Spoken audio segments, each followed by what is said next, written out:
Welcome back, everyone, to another chapter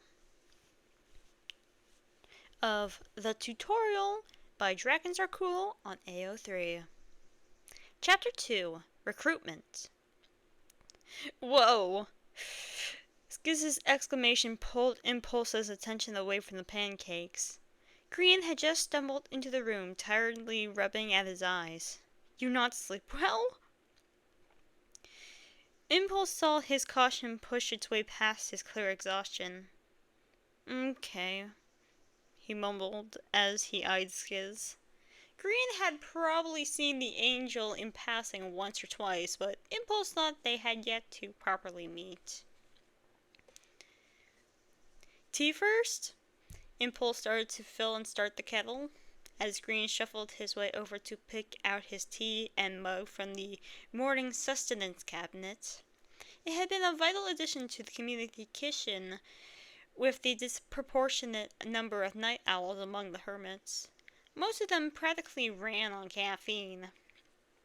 Skiz, for once, quietly observed while Impulse kept making pancakes and Green prepared his tea. Only once he sat down to nurse the warm mug did Impulse move on to the introductions. That's Skiz, by the way. Impulse just jerked his head in his friend's direction and smirked at the well-broadcast petulance about to come his way for that. Wow, that's it? That's all the introduction I get? Impulse just shook his head and smiled. He looked over to see Green looking to him to get the read on Skiz. He gave a small nod of reassurance.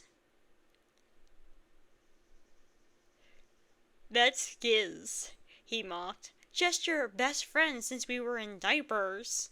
He snorted and huffed, but he couldn't keep the grin off his face as Impulse just stared back at as deadpan as one can be when also trying not to smile. He's heard of you, Skiz. You're practically an honorary hermit by this point. He then stage mumbled. Not like we could get rid of you if we tried. Ah, you love me, Skiz teased, before sobering a little. But seriously, I'm just Skiz. It's nice to finally meet you, Green.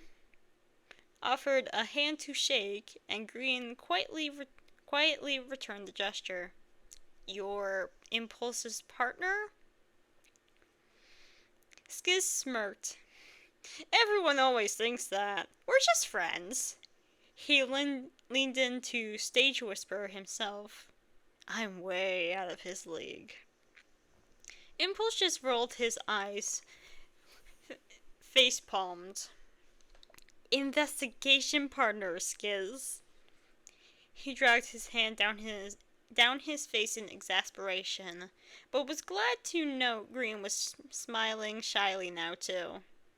Skiz's ability to disarm people, lower their guards, and allow them to relax was second nature as a guardian angel.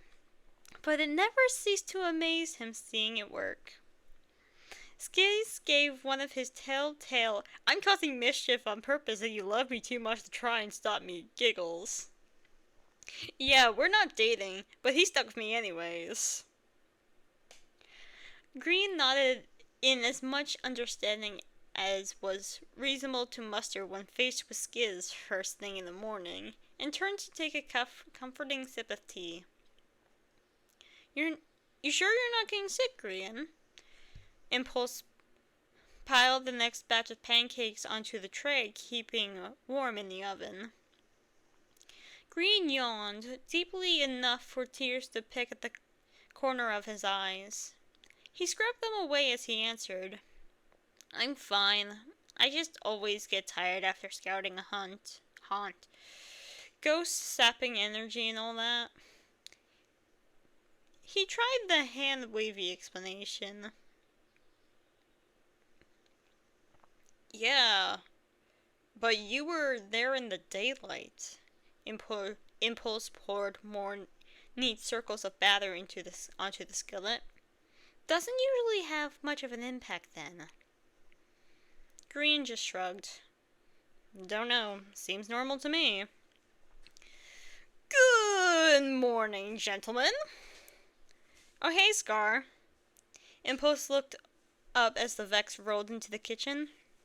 He was a rare example of a night owl who could still be fairly chipper first thing in the morning. No one could really explain how. It was probably Vex magic. No one could explain that either. Not even Scar. Want some pancakes? They've got blueberries. Oh, I love some. Skiz shuffled the chairs down till there was a gap at the table next to him where Scar could pull up. Hi, Skizzy. Hey, buddy. He threw his arm over his shoulders.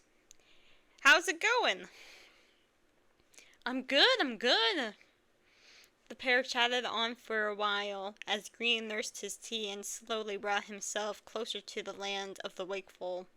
Impulse finished off the pancake batter before putting the big tray of warm blueberry pancakes in the middle of the table and grabbing plates, cutlery, and syrup. All right, everybody, dig in. There were a few quiet minutes of grabbing pancakes and clinking silverware as they all had their breakfast in comfortable silence. After a while, Scar leaned back with a sigh. That was delicious, Impulse. Thank you. Green echoed the thank you as well, seeming to finally be more fully awake. So, what has you three up so early this fine morning? Sounds like Jimmy Jingles has a bit of a ghost problem in his new house. Skiz folded his arms, and G's the one that scouted it.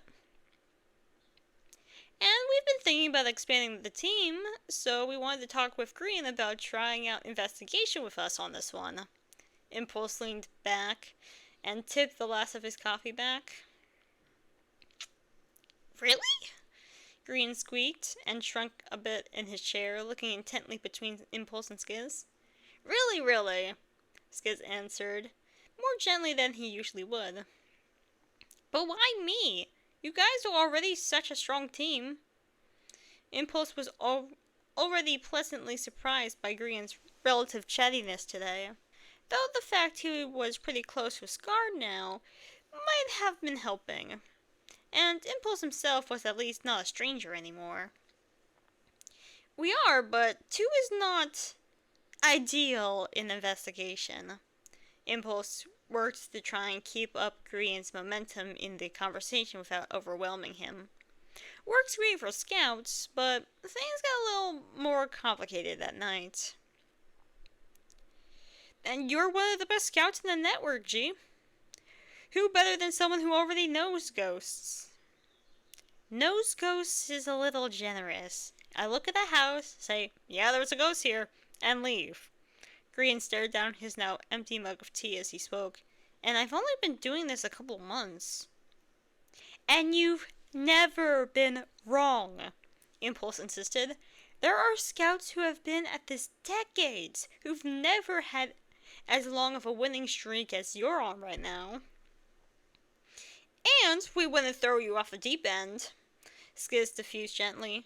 There's a good introductory guide we can give you, and we'll answer whatever questions you might have about it. There was a lull in the conversation then, as Green was clearly mulling over their words. Maybe expecting him to leave behind the team with his cousin had been a little ambitious. Could I have a look too? Scar chimed in. All 3 of the ghost professionals turned to look at him then. Really? Impulse raised an eyebrow. Sure! You guys always have such good stories to share, and it sounds like it could be fun. We only share the fun stories. That's far from all that happened on the job. You know that, right? Skiz enforced. It was a careful line to walk between warning people the dangers of the job without scaring them off it entirely. I know, Scar defended, but you guys all started somewhere too. I'd like to give it a try. If that's alright, of course. Skiz and Impulse exchanged a look and a shrug. Alright, buddy, but there'll be a lot of reading you gotta do first. There might even be an audio version now that I think about it, Impulse offered, if that helps. Oh, perfect! Impulse turned back to Green then. So, what do you say, G? Want to give it a shot?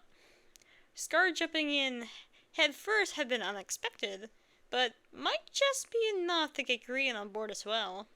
The avian sighed and looked between them all again, the hope hiding barely tamed excitement on Impulse's face, the genuine curiosity on Scar's mixed with one of his rare, genuine, reassuring smiles, and Skiz's more reserved hope, tainted with just a smidge of concern. Yeah, alright, I'll give it a try. The other three cheered. It's not like I can let you handle Scar on your own. And besides, then I get to hold even more over Tim's head.